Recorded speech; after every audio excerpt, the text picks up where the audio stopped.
Hello and welcome to this week's Women's Football Chat. My name is Chris Gadsby. I'm here every Tuesday at 6 p.m. covering the very latest in the third and fourth tiers of women's football here in England. That's the FA Women's National League. Now, shorter show this week, should be anyway, because we've got the results to finish off. Sorry, there's only a couple of fixtures remaining, so not much in that half of the show. We've got some final tables as well. All the promotions and relegations have also been decided, so there's not a lot of kind of running chat that we've had over the last few weeks. Right, let's get straight down to it, because, as I said, there's a lot to get through in terms of finishing the leagues off this season. So, Northern Premier Division. We'll start with the game on Thursday. Brighouse Town beating Sheffield by 3-0. Isabel Dean, Darcy Green and Drew Green getting the goals for Brighouse. Now, Burnley's game against Middlesbrough was postponed due to unforeseen circumstances outside of Burnley's control. And as I'm recording this at just before 9 o'clock on Tuesday morning, they haven't yet provided an update to the fans that they said they would when they had more information. So I'm going to assume that they haven't yet got more information about when that game can be played. Nottingham Forest 0, Brighouse Town 0. I was at this game, a 0-0 result. Pretty even game, neither side having too many efforts that troubled the goalkeeper. A couple of shots from Charlotte Steggles for Forest, nearly beating Rebecca Flaherty, and Brighouse Town had a couple of occasions where they broke through the Forest backline, but 0-0 the result. Derby County finishing off with a 2-0 victory over Sheffield. Ellie Gilliatt in the 50th minute and an own goal from Sheffield on the hour mark gave Derby the 2-0 win. Stoke City, a brace for Elizabeth Steele, gave them a 2-0 victory over West Bromwich Albion. And Wolverhampton Wanderers finish off their championship winning season in style, a 4-0 victory over Loughborough Lightning. In the 6th minute, Amber Hughes opening the scoring. Beth Merrick then from the penalty spot on the 14th minute made it 2-0. Marie Gauntlet 3-0 just after half time. And then just after the hour mark, Amber Hughes with her second of the game made it 4-0 to Wolves. What that means for the table is, well, not a huge amount in anything that is of any significance. So Forest climb a couple of places with their point because they are one of those three teams that were on 43, but with Burnley and Huddersfield not playing, Forest go up a couple of places. Burnley and Huddersfield therefore drop, and Stoke with that victory over West Brom climb above Loughborough Lightning. But the three teams were already down before this weekend, so no danger to Loughborough Lightning, so to speak, who went on a good run towards the end of the season and really secured their safety in the Northern Premier Division. So Middlesbrough, Sheffield and Hull all go down. Wolverhampton Wanderers are in that playoff game against Southampton. We'll preview that in a couple of episodes' time. Right, Southern Premier Division. And there is a lot to discuss here.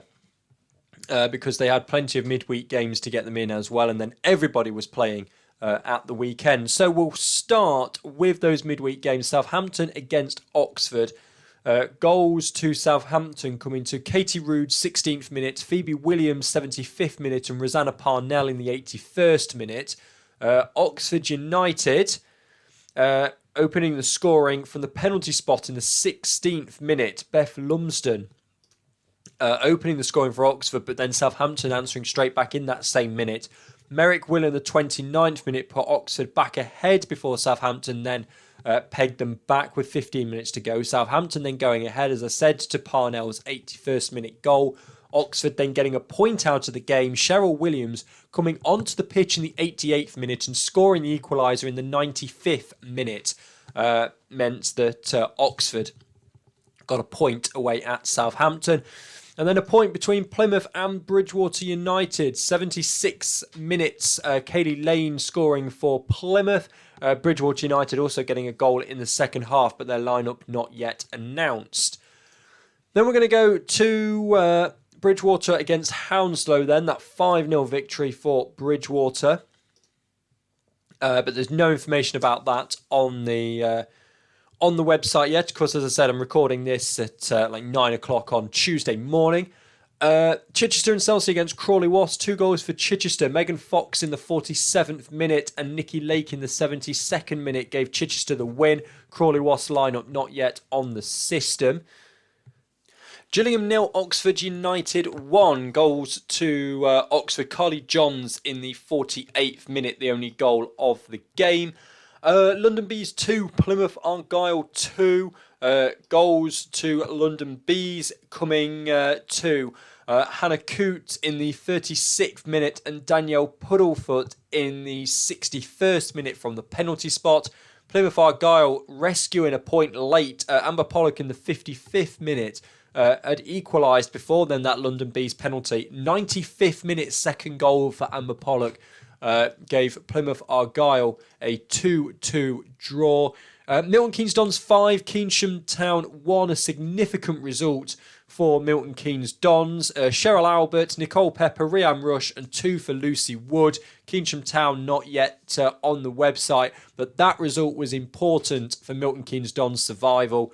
Portsmouth 1, Ipswich Town 0. Ipswich Town losing to Portsmouth. Sherelle Castle in the 41st minute, the only goal of the game. And then finally, Southampton against Cardiff City. Megan Collett, 65th minute. Katie Rood, 16th minute. Kiara Alice Watling in the 29th.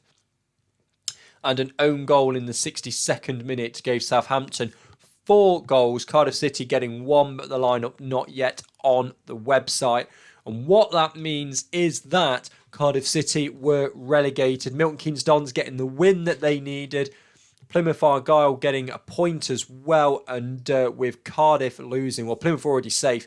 MK Dons getting the win that they needed. Cardiff had to win. They lost. And Cardiff City are relegated to Tier 4 for next season. That's for Division 1 South West. We'll get onto all of that later on. But yeah, Cardiff City are down. Ipswich then finishing 11 points behind Southampton in the table with that loss. And I think that's a testament to Southampton really, that over a 26-game season, they dropped a grand total of 9 points over 26 games. 69 points out of a possible 78.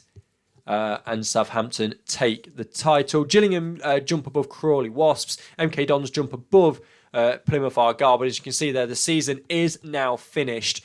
And although I have a background with Cardiff and always want Cardiff to do well, I think what is nice about this, although Cardiff have gone down, is as you can see the asterisks against there, they were deducted 2 points because of COVID reasons. Throughout at various points throughout the season, but that actually didn't make a difference in the end. Cardiff didn't go down because of a points deduction, because even with those extra 2 points to put them on 26, they still would have been relegated. So the points deduction actually hasn't mattered, and that's the same throughout the FA Women's National League. We'll get onto a couple more later, but that hasn't made a difference in the relegations this season. Right, Division 1 North. On Wednesday, 2 games. Chester Street 2, Alnwick Town 1. Goals in that one. Sophie Williams, 37th minute for Alnwick Town. 2 for Chester Street Town. Nicole Havery and Elizabeth Thompson-Clark. FC United Manchester 2, Leeds United 3 then. Leeds United taking a very early 2-goal lead. Amy Woodruff in the 8th minute, Laura Bartup in the 10th minute.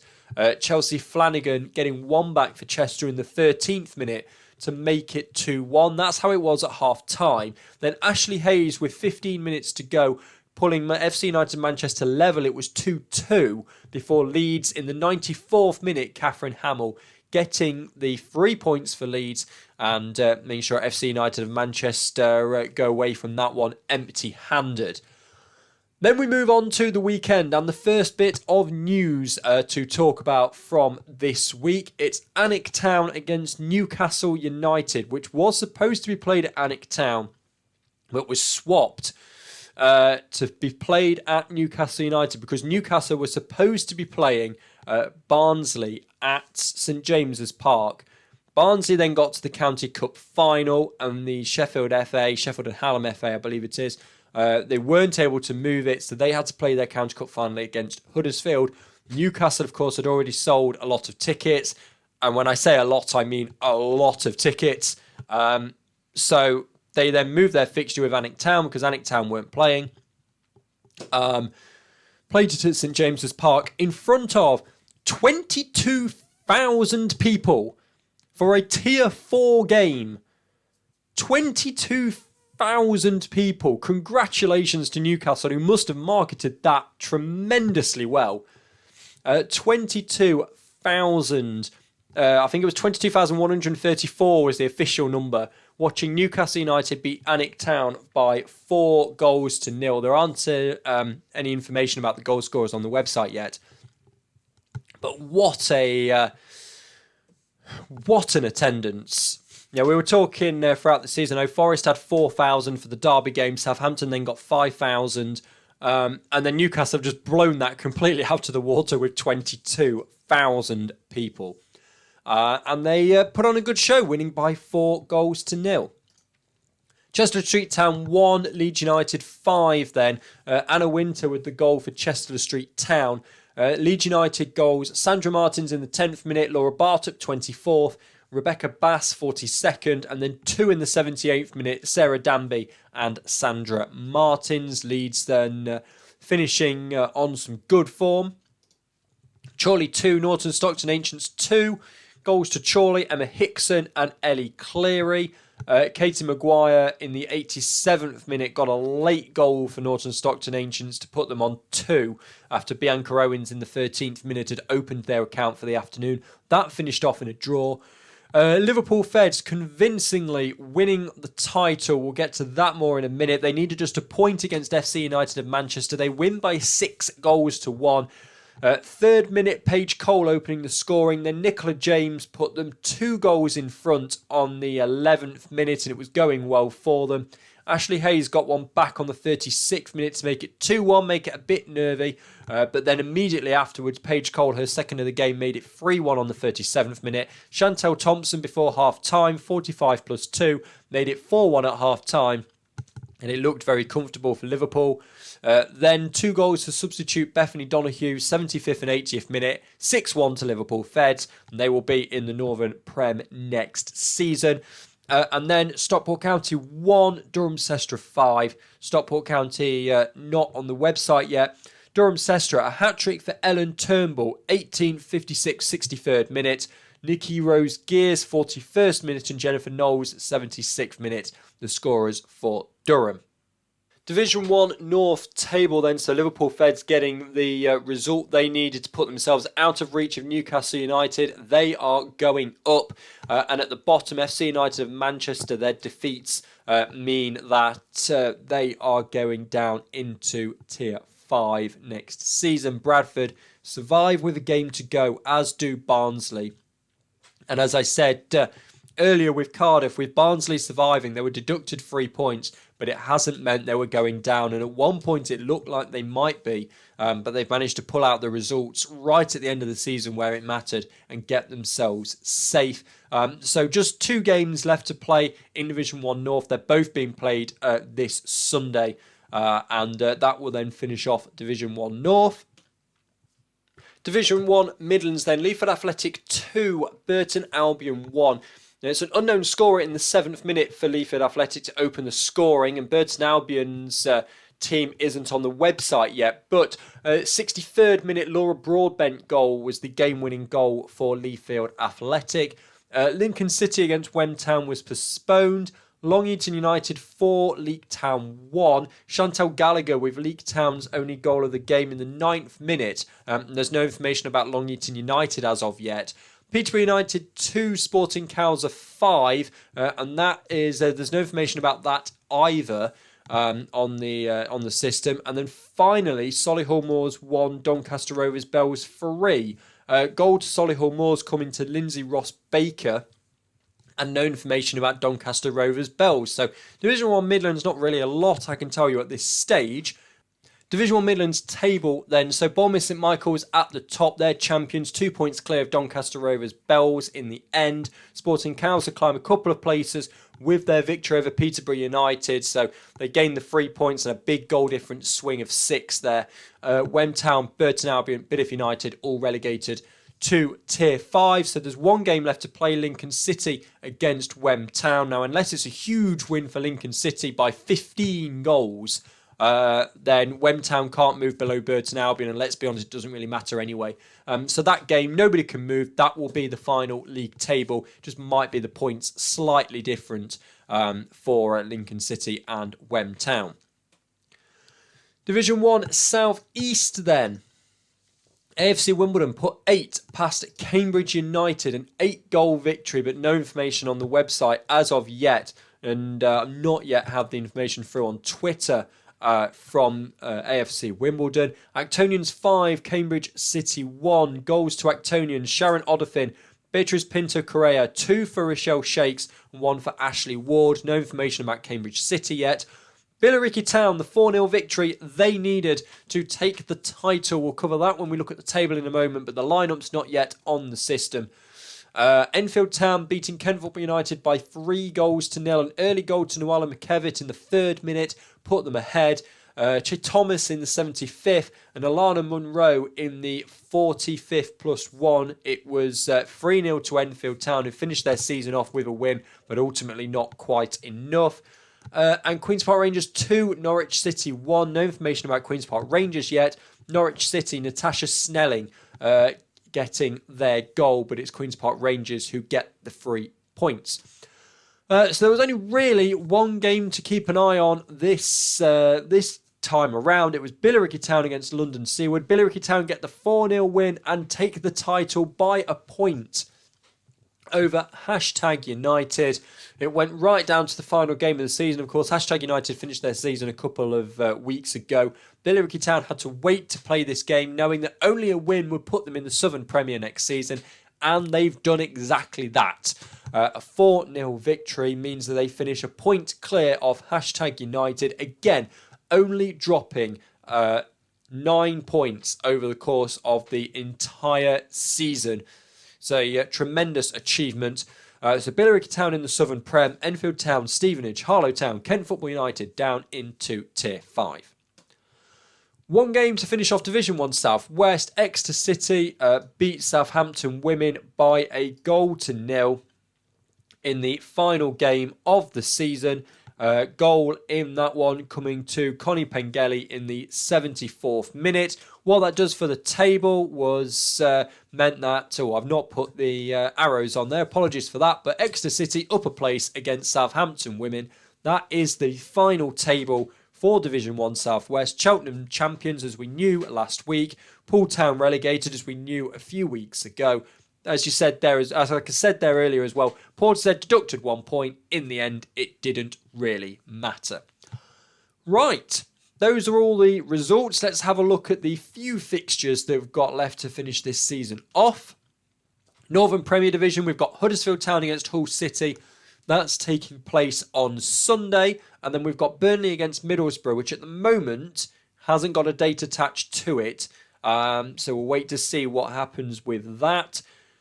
Division 1 Midlands, there's Lincoln City against Wem Town. Again, there's no date attached to it at the moment. I mean, this is 9:20 on Tuesday morning, so plenty of time for them to sort that out. Division 1 North, these games were always scheduled for the 8th. Alnwick Town against Bradford City, Newcastle United against Barnsley, just to finish those seasons off.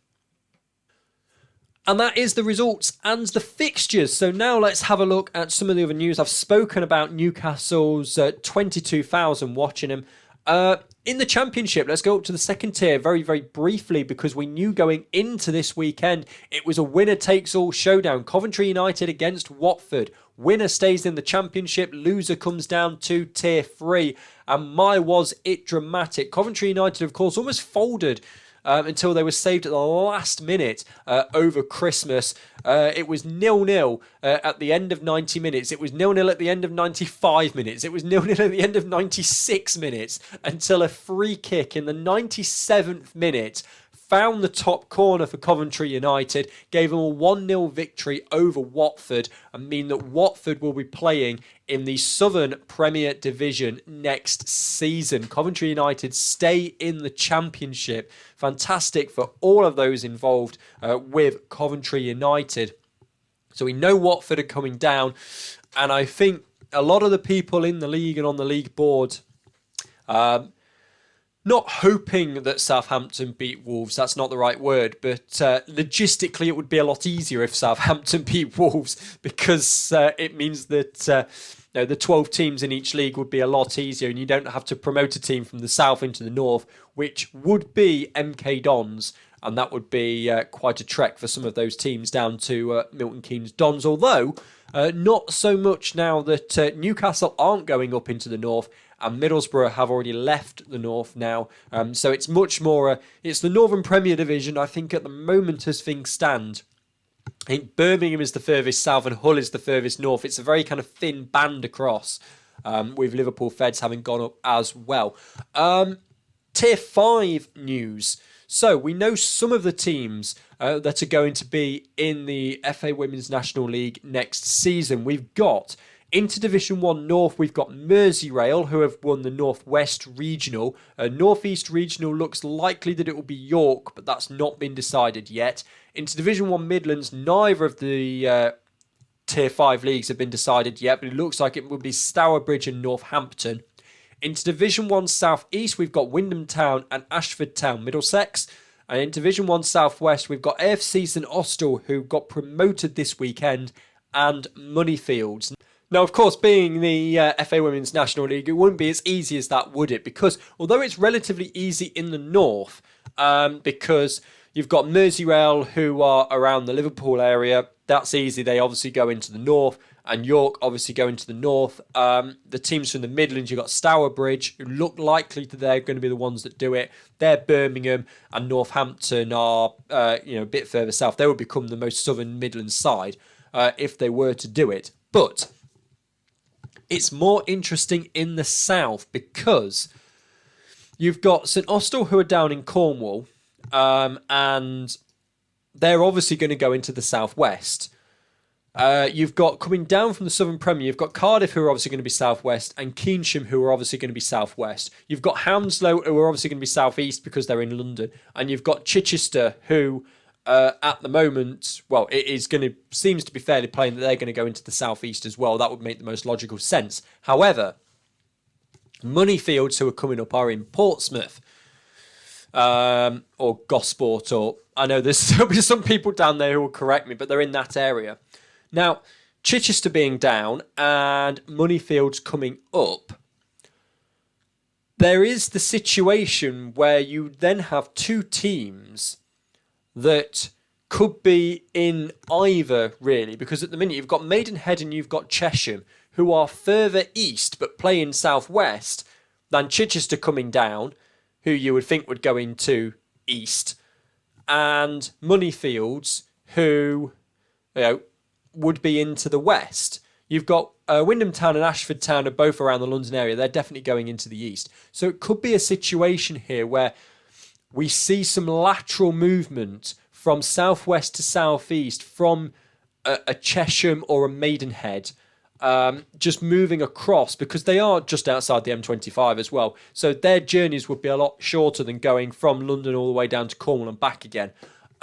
When you've got teams, Chichester and Moneyfield, that are further west than those. So where you would think, okay, well, 4 teams have gone down from the Southern Prem, that's 2 into the west and 2 into the east.